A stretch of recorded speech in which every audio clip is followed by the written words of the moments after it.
또 우리 전 국민을 분노케 한 정의 사건의 학대 아동 피해자 보호 체계 관련해서도 마찬가지고요. 또 입양의 공적 체계 개편에 대해서도 상당 부분 오늘부터 시행됩니다. 너무 제가 할 게 많아서 오늘은 입양에 국한해서 좀 말씀드립니다. 문재인 정부는 입양 대상 아동 결정 및 보호, 결연, 사후 관리 등 핵심 입양 절차에 대한 국가 및 지자체의 책임 강화라는 비명 아래 공적 입양 체계 개편안을 오늘부터 시행합니다.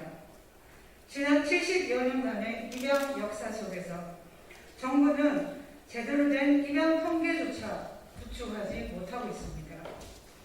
입양은 기본적으로 아동 복리를 최우선으로 고려해 진행되어 왔기 때문에 현재 입양 결정 절차의 문제점이 공공성 부족이라면 정부는 구체적으로 무엇이 부족하여 아동 복리가 저해되는지 객관적인 근거 먼저 제시해야 할 것입니다. 그런데 정부는 이에 대한 명확한 근거도 제시하지 못한 채 민간 입양기관이 70여 년간 해오면서 노하우가 쌓인 일을 전문성 있는 인적 구성도 마련되지 않은 상태에서 손바닥 뒤집듯이 개편하려고 합니다. 그간 정부는 입양기관에게는 시설에서 아동을 돌보는 비용에 상응한 지원도 하지 않았을 뿐만 아니라 도리어 입양기관이 수수료를 받는 것을 방관하며 비판만 했습니다. 오히려 정부가 이렇게 무책임했던 것에 대한 반성부터 하고 입양을 통해 아이들이 건강하고 안전한 가정에서 행복하게 자랄 수 있도록 현 체계를 제대로 관리, 감독하는 것부터 먼저 하십시오.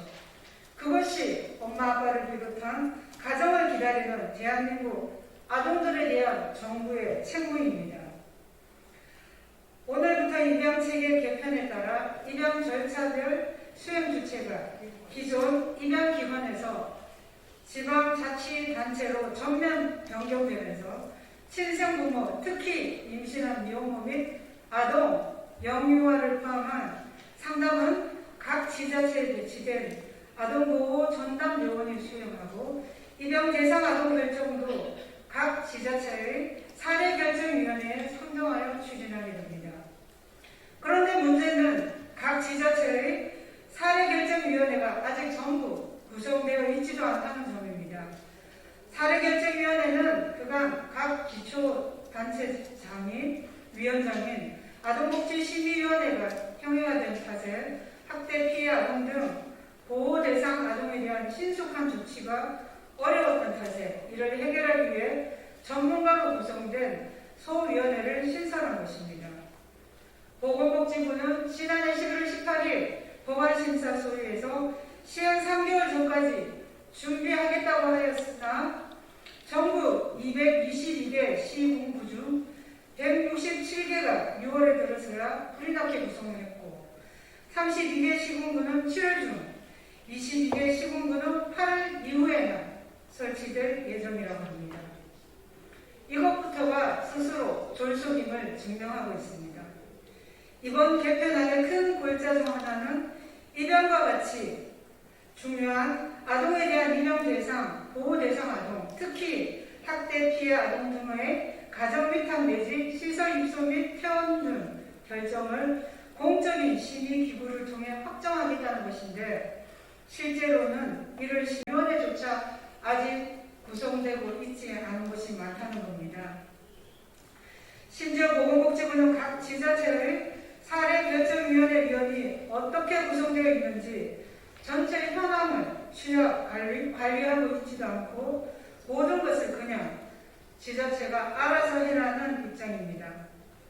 아동학대, 입양 등 아동복지 전반적인 정책을 집행하는 보건복지부가 각 기초자치단체의 현장 작동 상황에 대한 고려도 없이 일방적으로 지시만 내린 채 수수방관하는 매우 무책임한 처사입니다. 또 다른 문제는 친생부모, 특히 임신한 미혼모 등 아동, 영유아 상담을 아동보호 전담요원에게 맡기겠다는 것입니다. 이들은 시간 선택제, 임기제 공무원으로 보호대상 아동의 상담, 보호조치 결정, 양육 상황 점검 및 사후관리 등 매우 중요한 역할을 담당합니다. 그런데 겨우 지난해 10월부터 각 지자체에서 선발하기 시작했고 상대적으로 짧은 교육과 경험, 특히 입양에 대한 경험은 전무하다시피 한데 과연 어떻게 전문성을 담보할 수 있을지 걱정됩니다. 더군다나 해당 요원들이 숙지해야 할 매뉴얼의 최종 개정 확정판은 불과 지난주에 나왔습니다.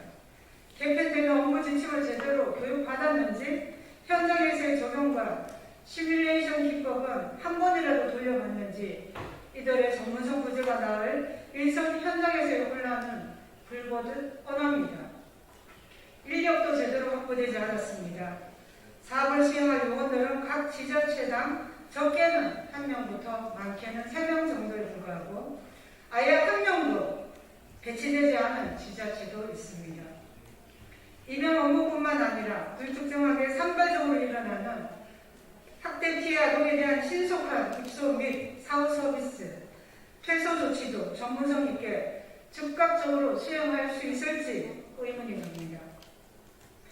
한편 예비 양육부 자격 및 적합성 판단과 입양 전제 위탁 결정을 위해 보건복지부는 입양심의위원회를 구성 운영하겠다는 입장이지만 이에 대한 입양가족 등 이해관계자의 목소리를 듣지도 않았고 법적 근거가 되는 입양특례법 개정안도 아직 마련하지 못해서 현재 구체적인 운영사항은 확정된 것도 없는 상황입니다. 오늘부터 입양공적체계 개편안이 시행되지만 아무것도 속 시원하게 완벽하게 구축된 곳이 하나도 없습니다. 각 지자체의 물적, 인적 자원도 제대로 준비되어 있는지 확인할 필요도 없습니다. 며칠 전 보건복지 전체회의에서 보건복지부 장관께 이 문제점을 지적하고 최소한 시행 일주일 전에 저와 함께 현장에 가볼 것을 제안했고 장관께서는 그렇게 하겠다고 했지만 지금까지 소식이 없습니다. 정부는 공공성만 운운하지 결과적으로는 인력도 예산도 제대로 확보되지 않은 지자체에 다 맡겨놓고 할 일 다 한 것처럼 수수방관하고 있습니다.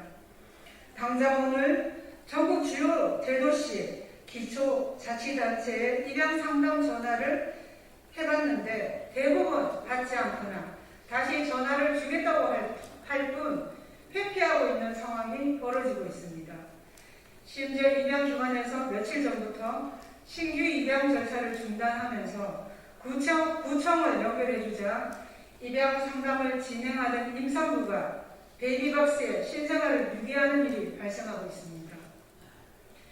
친생 부모로부터 버려진 영유아도 시설에 있는 아동도 모두 사랑받고 보호받아야 할 존엄한 인격체임에도 이 아이들을 국가가 또 한 번 더 버리며 방임하고 있는 실정입니다.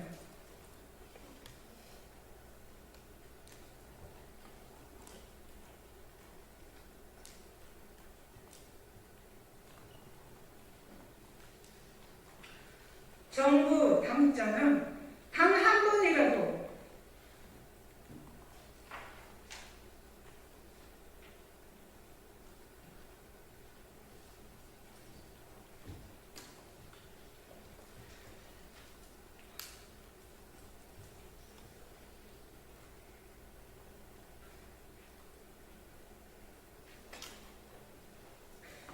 죄송합니다.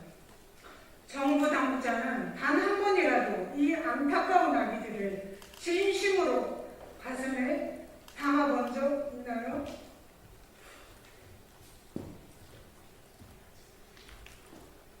누가 이 아기들의 울음에 응답해 주겠습니까?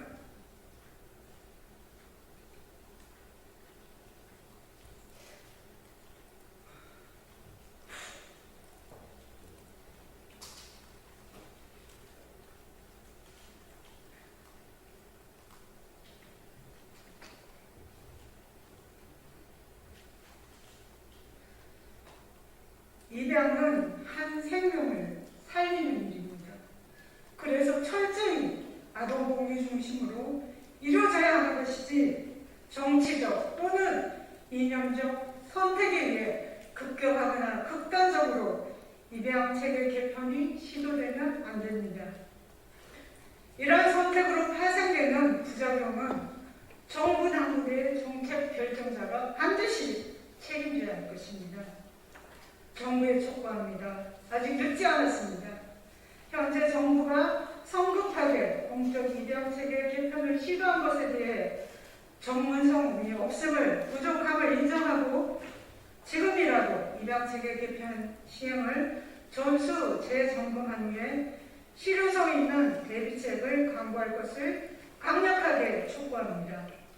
2021년 6월 30일 국회의원 김미애. 감사합니다.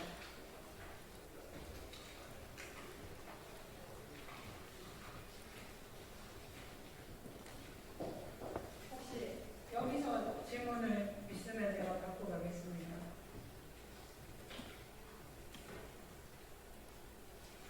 오늘 이 자료는 우리 의원실에서 필요하는 기자분들께 보내드리도록 하겠습니다.